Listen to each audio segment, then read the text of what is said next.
السلام عليكم أصدقاء.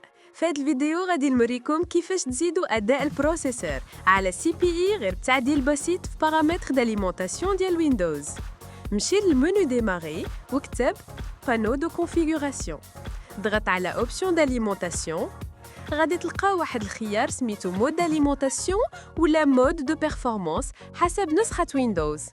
بدل هذا الخيار إلى meilleure performance أو performance maximale. من بعد ضغط على modifier le mode de gestion de l'alimentation. ضغط على modifier les paramètres d'alimentation avancés وغادي تفتح واحد الفيندو صغيرة فيها بزاف ديال الإعدادات. هبط حتى تلقى gestion de l'alimentation du processeur وغادي تلقى جوج خيارات مهمين: état minimal du processeur، état maximal du processeur. في état maximal du processeur ديرو 100%. هادي كتخلي CPI يخدم بأقصى قوة ديالو. في état minimal du processeur ديرو 5%.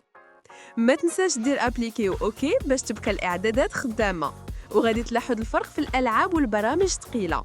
ما تنساش دير لايك وتبارطاجي الفيديو مع صحابك اللي كيعانيو من مشاكل في الحاسوب، وشكرا بزاف على المتابعه.